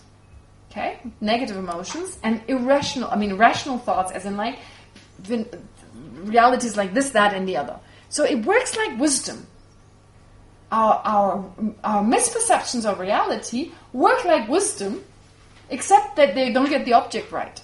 Things are like this, like this, like this. The mind is kind of very decisive about how phenomena exist. There's no wishing aspect, right? A sense phenomena that are actually impermanent are permanent.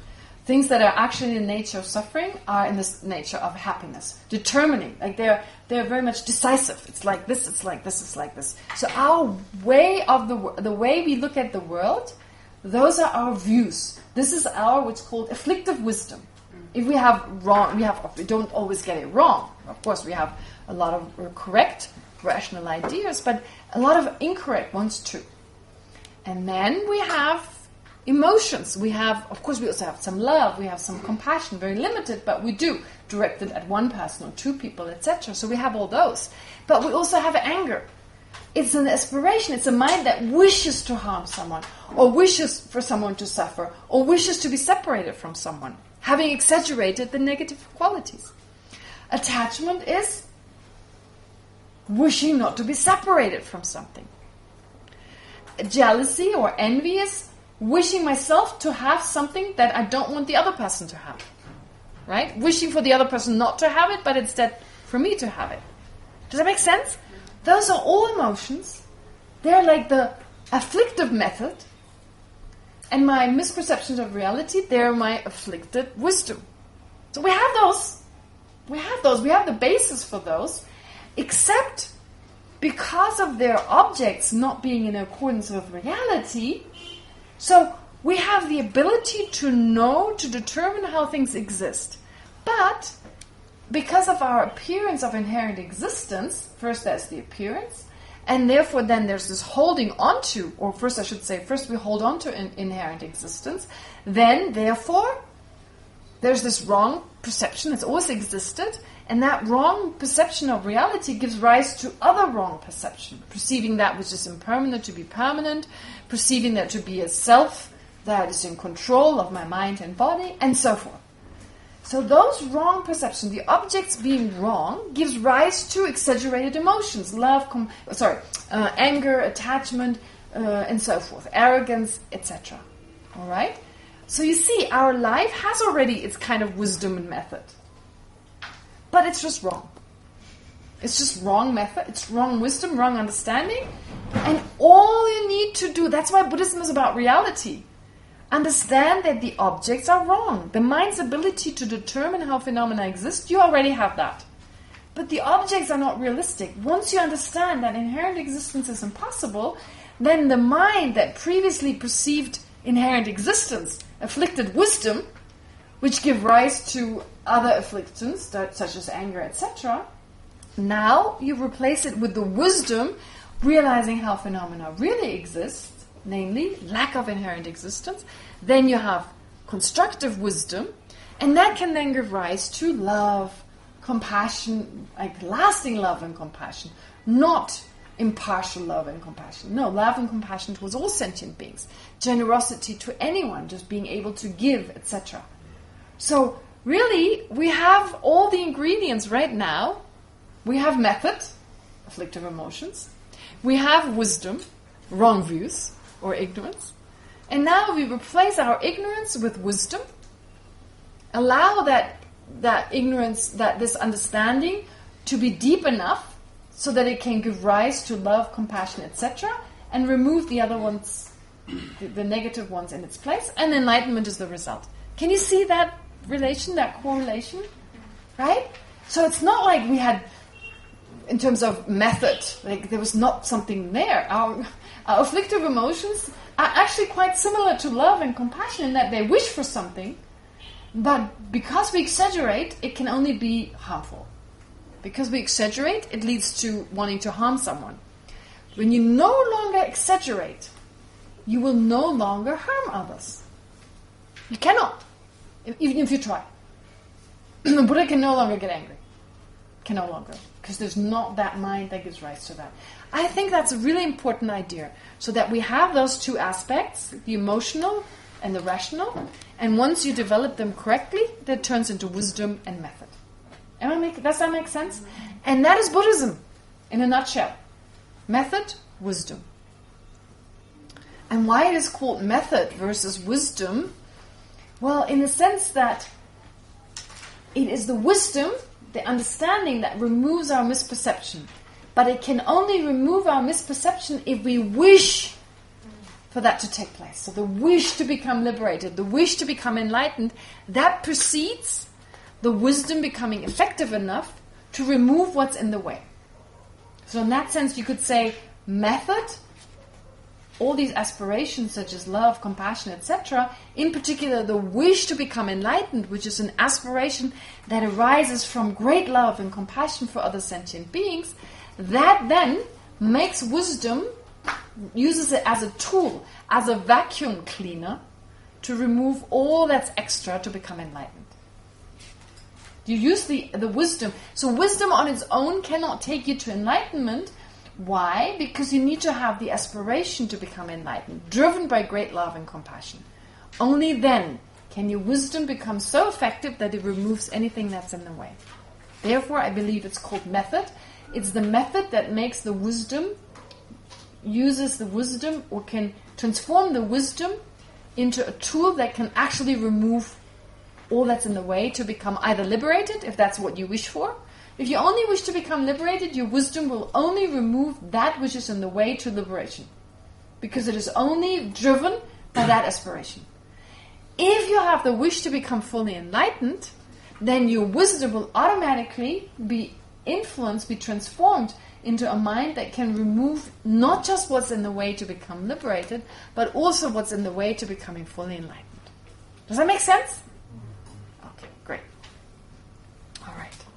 So, therefore you have those two aspects of Buddhist practice, method and wisdom. That is, in order to progress on the spiritual path and to eventually attain liberation and Buddhahood, it is vital to train in the wisdom aspect, that is to develop realizations of slightly hidden phenomena, such as the emptiness or the lack of intrinsic existence. However, the realization of emptiness can initially only be obtained in dependence on inferential conceptual awarenesses. So here we have the first inferential awarenesses. Conceptual, yes, but more than just that. Not just that it's conceptual, but it's inferential. It uses reasoning to understand something that is slightly hidden to us. So, of course, we can think about a vase, a table right now. We can come to understand them, but just because they're not slightly hidden. We can know things spontaneously, but only because they're obvious. But then there are the things that are slightly hidden. Why are they slightly hidden? Are they actually not obvious? Of course they're obvious. They're only slightly hidden because our misperception, misapprehension of them. Because we already have a misapprehension, those misapprehensions stand in the way to actually knowing them spontaneously. Because we automatically hold on to permanence, therefore, impermanence, if I just think about, impermanence, impermanent, it doesn't help. I won't be able to fully grasp the idea. I need reasoning. I need certain ideas that are easier to understand that lead me in that direction. Okay? Certain ideas that connect to impermanence, and on the basis of those other ideas, those I can understand, they lead me in that direction. For instance, smoke leads you, it's difficult for you to see fire, but fire doesn't exist independently. It creates smoke. The smoke is easy for us to understand. So based on seeing the smoke, we can infer there's fire. So based on certain other indications, they're called signs. In Buddhism, the word for a reason is a sign. Fire is a sign for the fact that smoke is a sign for the fact that there's fire. It's a sign. It indicates it. That's why we call it sign. It's really weird. Why not call it reason? But in Tibetan, the word for correct reason is correct reason, yes. But on top of that, also a correct sign. An indicator that this is the case. If you ever wondered, if you've come across that word, why it's called sign, right? There's a fire. The sign is smoke, right? In the same way. What is a sign for emptiness?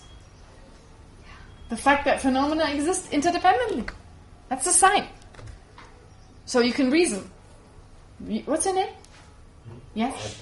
iPad? Sorry. The iPhone.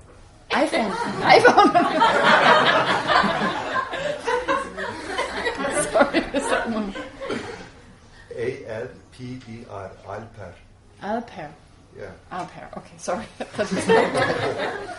Alper. So Alper doesn't exist inherently because he exists as an interdependent phenomenon, right? So his lack of existence in and of himself is the sign for that. That which can help me to infer that is the fact that he exists interdependently. Okay? In that way. Sorry for that. All right. Without conceptual minds, it is impossible to reach an inferential understanding of the ultimate nature of phenomena. So initially, unless of course maybe in a previous life you've already done all the reasoning and it comes back to you. But if you haven't realized it yet, you may have to depend on indications, on signs that help you to get there. Without conceptual minds, it is impossible to reach an inferential understanding of the ultimate nature of phenomena. Then through repeated and continuous meditation on emptiness, the conceptual realization of emptiness eventually becomes a direct realization. So first you use reasoning to come to an incontrovertible knowledge. Phenomena don't exist inherently.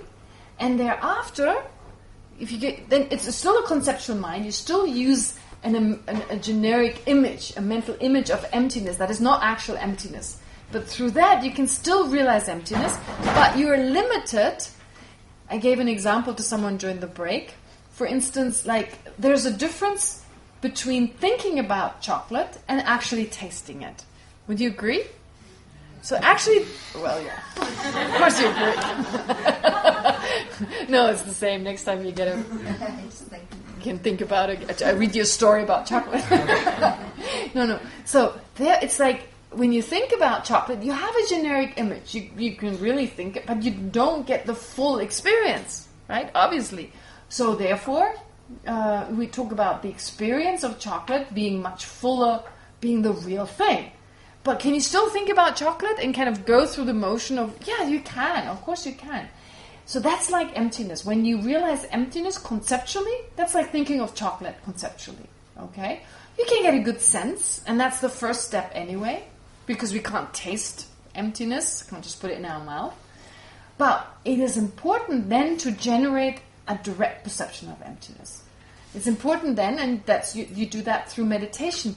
So with regard to sense objects, our sense perception comes first, and our conceptual mind comes after. Because it's easy enough to directly perceive them. But in the case of phenomena that are slightly hidden, first there is the conceptual understanding, and then, if it's necessary, you transform that into a direct experience. Does that make sense? Does that make sense? Okay. Very important idea in Buddhism. Very important idea. So when we say the direct experience is necessary, well, that's what it means, what we mean with this. So we have no mind right now, a conceptual mind, while we're awake, that directly perceives its object. They're all conceptual. We've never needed one. I mean, it is possible for some meditators in the past, maybe they did develop. If you focus on something long enough, over and over again, with a certain degree of concentration, you can transform, even when you think about chocolate, you can transform that into a direct perceiver. You could actually do that. But who would want to do that? You have to meditate with like a union of calm abiding and special insight. I'll talk more about this later. So, who does that? Yes. What about the mental direct perceiver that the Suttantrika school posits? The like last moment of the sense perception. Yeah, but that's prasangika. They don't assert that. No, like I'm saying, in the Suttantrika school, they assert some mental direct perceivers that in the prasangika they don't assert. Like a self-knower. I talked about this one aspect of the mind that knows itself. That's said to be a direct perceiver. No, not accepted in the school. No. I mean, you see, like you may wonder, why make up these funny ideas that don't even make sense to us now that we're used to it? But we need to remember that they can be, if you understand the mind well, you may come to a place where you think, now this is something lacking. How can the mind not know itself? How do you know you know? And so they add these kind of ideas. They help temporarily to overcome that. And once you understand the mind better, you don't need this idea. And in fact, it doesn't exist. So you can understand it without that crutch. Okay. Anyway, I feel like I've really done a lot today. Haven't I? Yes. Right? I mean, we have 6 days left. And we've only covered one thing. Yeah. How many days have we done now? 5. Wow, it's 5 days? It's been 5 days? Yes. We start on the 19th. That was only half a day. So 20, 21, 22, 23. Really 4 days. Yeah, but really the first day was more intro. So 4 days, we did 20 pages. We have 5 more full days. All right. Last question. No questions then. Okay, you want to finish the text? Yes. Yes, I know. But the thing is like... All right. I will leave out the path. There's something about the path. Allow me to do this towards the end. Okay? There's going to be a whole section that I feel strongly about leaving them out. That will be from page 25 to page 32. 32. So 25 to 32. This is really advanced. And I put it here because this is the order where it fits in. But it makes actually more sense to finish the rest and then go back to it. Yeah. If you don't mind. We still don't have question and answer. I know it's a clarification. But it's not quite. There's no clarification, right? Super short. Pardon? Super short. Yeah. Okay, I make one exception. I just wanted to know, when it says like the 2 aspects of Buddhist practice and wisdom, is it sometimes just compassion or wisdom? Sometimes they say compassion and wisdom. Yes, we say compassion and wisdom, but compassion includes all the other aspects. But can someone tell me why compassion is mentioned and none of the other minds that are actually also part of this wisdom aspect of Buddhism? Why is compassion? Why not love? Why not generosity? Why not all the other ones? Lose them all. Compassion helps in dissolving your I, maybe something. Isn't it just the final one before you get to... Because you have compassion is when you can do... Because you have to generate bodhicitta in order to get enlightened. Because yeah, but you can also with love. Suffering. Yes, go ahead. Because it sees suffering. Yes, because it focuses on suffering. And that's the main problem. Right? Love focuses on happiness.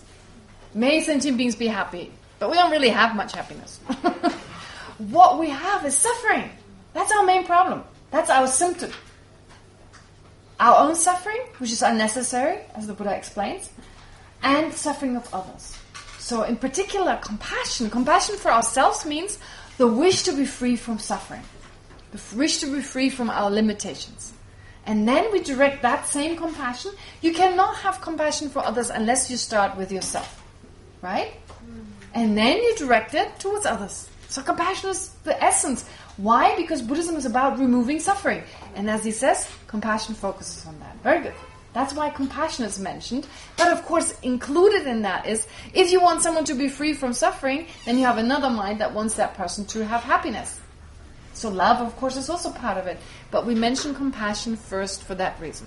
So someone has now the job to explain Tim and him what we just said. What's your name there? Sorry, what's your name? My name? Yes? My name is Ravinda. Ravinda. So, because both Ravinda and Tim weren't here when I said that, and I feel it's important, so it's your job to tell Tim... No, never mind, you have to go, so never mind.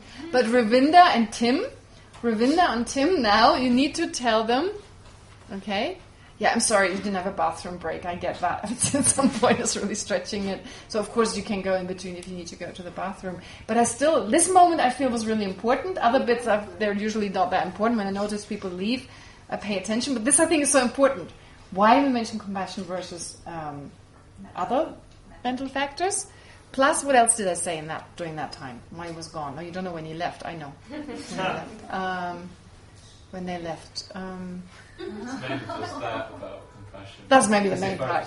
That's right. That's right on the main part. Yeah, I want them to know that. Okay, great. Yes. Perfect. Okay. 5 more minutes. Oh, maybe just to let them know we skip 25 to 32 and come back to it later. All right. The next step then is to combine. So, this is how far we got. It talks about first. Oh, no. I 21. Okay, great. So, what did I just say? First, we need to gain a certain understanding of phenomena that are slightly hidden to us. And the way to get to that understanding is inferential understanding. And once we have that inferential understanding, then through repeated and continuous meditation on emptiness, that conceptual realization of emptiness eventually becomes a direct realization. Very important. At that time, the conceptual consciousness that realizes emptiness by means of a generic image of emptiness transforms into a yogic direct perceiver. So what did I say about the process of sense objects? First you have the direct experience of a sense object, then you have the conceptual experience. Why is emptiness the other way around? Why is emptiness the other way around? First you have... Pardon? It's slightly hidden, which means, therefore, you cannot perceive it with your sense consciousnesses, which means you can only use your conceptual mind. But why do you still need to have a direct experience? How is that possible without sense power? Or without a sense of emptiness? Well, that's a different question. Right? But first of all, why is it necessary to have, after a conceptual understanding, why do you need to have a direct experience?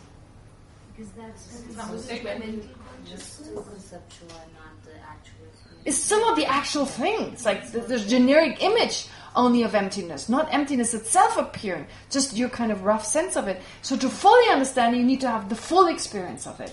And how is that actually possible? Well, We have no experience of that, but you directly experience, like you directly taste it. You have the same vividness that you have with the sense consciousness now, you can have that with the mental consciousness. Now, how can I prove that? So the only thing we have may be dreams that are very, very vivid. You may have a really vivid dream, which could be a direct perceiver. So if you have such a dream, you can see there's no sense consciousness, and nonetheless it's very vivid.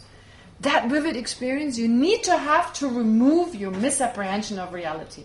Otherwise, without that vivid experience, the misapprehension is stronger than the conceptual mind that perceives emptiness. Does that make sense? Great. Okay. So, once you have that direct experience, that is called a direct perceiver. That is a yogic direct perceiver. A yogic direct perceiver. So another function of conceptual minds is to find the object of meditation. In the case of the practice of calm abiding, we first need to find the object of concentration, the object that the meditative conceptual awareness single-pointedly focuses on. So that is also an important aspect of our spiritual practice. Concentration is really important. So only insight without concentration, like insight is like a lamp. What is the lack of concentration? Like a flame. What does a flame do? It lights up reality. But without concentration, what is the analogy for the flame? It's not steady. There's like a wind, right? It goes here and there and here and there, and you just get confused. You can't see. So it's a steady, focused emptiness, wisdom that doesn't jump from one thing to the next. Like it stays. You can stay with the object. There's stability and clarity, right? That's very important. So concentration is really important. Okay. Anyway, time is up. It's 2 more minutes before the taxi arrives. But what I was going to say is this. I want to apologize. In the morning, I will now come half an hour later. And Venerable Droma would take over the meditation in the morning. The reason being, I have so little time just getting back home and coming back. I have to do my own practice in the morning. I have to do some translation work that I need to urgently finish. So it's like I can barely make it to the car every morning. And this morning I felt like, wow, this half an hour worked so well. Venerable Droma took this beautiful prayer by His Holiness the Dalai Lama.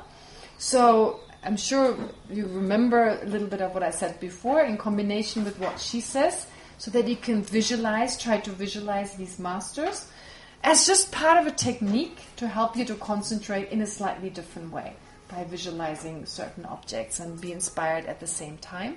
So we'll just continue with this. The first half an hour will be with Venerable Droma from 9 to 10, and I'll be here 9 to 9:30, 9 to 9:30, and I'll be here at 9:30. That gives me half an hour more in the mornings. And I also like to continue, of course, until 6, but only if I don't think you're tired and you need a break. Yesterday I felt you really needed a break. Let's see how it is tomorrow, how you're coping with all the material, and then we can decide. Well, I need to decide earlier because of the taxi driver. Who preferred yesterday's? Can you raise your hand? Like have meditation right after the session. Who prefers to go on until 6? Oh gosh, that's the majority. Okay. All right. So maybe we'll do again. The moment Vinod comes back from his vacation, then it's easy to determine, to decide in the spur of the moment, versus the taxi driver. I don't want him to wait and waste time. So we've now asked him to come at 6. We'll ask him again to come at 6 tomorrow. And then I'll check, and if I just see you look tired, from then onwards I may again make the decision, no. 5:15, you have meditation. Okay? Does that sound like a good idea? Okay, great. Enjoy your evening, and I'll see you again tomorrow morning. Thank you.